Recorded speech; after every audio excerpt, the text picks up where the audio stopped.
മേടക്കൂർ അശ്വതി ഭരണി കാർത്തികയുടെ ആദ്യത്തെ കാൽഭാഗം. ഇവരെ സംബന്ധിച്ചിടത്തോളം 10ാം ഭാവത്തിൽ ഇപ്പോൾ 4 ഗ്രഹങ്ങൾ വരികയാണ്. 11ാം തീയതി ശുക്രൻ നിൽക്കുമെങ്കിലും 12ാം തീയതി ശുക്രൻ 9-ൽ നിന്ന് 10-ലോട്ട് പ്രവേശിക്കും. അപ്പോൾ ശുക്രൻ, ചൊവ്വ, ബുധൻ, സൂര്യൻ ഇവരെല്ലാം 10ാം ഭാവത്തിൽ നിൽക്കുകയാണ്. അതുകൊണ്ട് തന്നെ മേടക്കൂറിൽപ്പെട്ട നക്ഷത്രക്കാർക്ക് ജോലി സംബന്ധമായ കാര്യത്തിൽ ആശാവഹമായ ചില തീരുമാനങ്ങൾ കിട്ടും. മാത്രമല്ല ഇപ്പോൾ ജോലിയിൽ ഇരിക്കുന്നവർക്ക് ആ ജോലി സംബന്ധമായ പദവി സംബന്ധമായ കാര്യങ്ങളിൽ ഉയർച്ചയോ അതിൽ മനസ്സിന് സമാധാനവും സന്തോഷവും ലഭിക്കുന്ന വാർത്തയോ കേൾക്കാനിട വരും. സാമ്പത്തികമായി താങ്കൾക്ക് ഗുണം കിട്ടുന്ന പുതിയ മേഖലയിലേക്ക് ജോലിയിലെ മാറ്റം പ്രതീക്ഷിക്കാം. അതുപോലെ തന്നെ തങ്ങളുടെ കർത്തവ്യം കൃത്യമായി ചെയ്യാൻ സാധിക്കുന്നത് കൊണ്ടുള്ള മറ്റുള്ളവരിൽ നിന്നുള്ള ആദരവ്, ബഹുമാനം, അതുപോലെ തന്നെ പ്രശംസ, സാമ്പത്തിക നേട്ടം മുതലായവ പിടിച്ചുപറ്റാനും സാധിക്കും. അതുകൊണ്ട് 10ാം ഭാവത്തിൽ ഇത്രയേറെ ഗ്രഹങ്ങൾ നിൽക്കുന്നത് കർമ്മരംഗത്തെ വളരെ അധികം ഇവർക്ക് ഗുണം ചെയ്യും. യാത്ര വളരെ അനുകൂലമായിട്ട് വരും. വിദേശത്ത് പഠിക്കുകയോ വിദേശത്ത് ജോലി ചെയ്യുകയോ ചെയ്യുന്ന തങ്ങളുടെ രക്തബന്ധത്തിൽപ്പെട്ടവരുടെയോ തങ്ങളുടെ ആശ്രിതരുടെയോ അല്ലെങ്കിൽ സന്താനങ്ങളുടെയോ ഒക്കെ ഭാവി ഓർത്ത് സന്തോഷത്തിൻ്റെ വർത്തമാനം കേൾക്കാൻ സാധിക്കും. അവരിൽ നിന്ന് സാമ്പത്തിക നേട്ടം ഉണ്ടാകാൻ സാധിക്കും. അവരുമായി ബന്ധപ്പെട്ട കാര്യത്തിൽ മനസ്സിന് വിഷമമുണ്ടായിരുന്നത് മാറിക്കിട്ടും.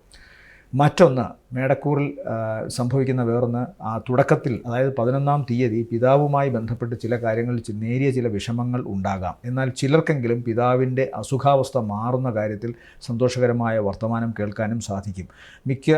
മിക്കവാറും ഡയബറ്റിക് സംബന്ധമായ അസുഖമോ മറ്റെന്തെങ്കിലും കാൽപാദങ്ങൾക്ക് പിടിപെട്ടുന്ന വ്യാധിയോ ഉണ്ടെങ്കിൽ അത് സ്വാഭാവികമായും വർദ്ധിക്കാനിടയുണ്ട്. അതുമായി ബന്ധപ്പെട്ട് അല്പം വിഷമം ഉണ്ടായേക്കാം.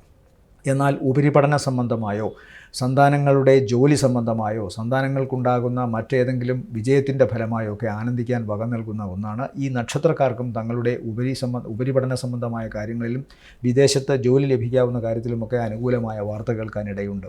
പൊതുവെ ഗുണകരമായ ഒരു അന്തരീക്ഷമാണ് കാണുന്നത്. എന്നാൽ ആഴ്ചയുടെ അവസാന ദിവസങ്ങളിൽ, പ്രത്യേകിച്ച് വ്യാഴം, വെള്ളി, ശനി ദിവസങ്ങളിൽ സാമ്പത്തികമായി അധിക ചിലവുണ്ടാകുമെന്ന് കാണുന്നു. അധിക ചിലവ് ഒരിക്കലും മോശപ്പെട്ടൊരു കാര്യത്തിനായിരിക്കില്ല. ഒന്നുകിൽ ആത്മീയമായ എന്തെങ്കിലും കാര്യങ്ങൾക്കോ അല്ലെങ്കിൽ തങ്ങളുടെ തന്നെ ഭാവിയിൽ ഗുണം ചെയ്യാവുന്ന ചില കാര്യങ്ങൾക്കോ വേണ്ടിയിട്ടാകാം.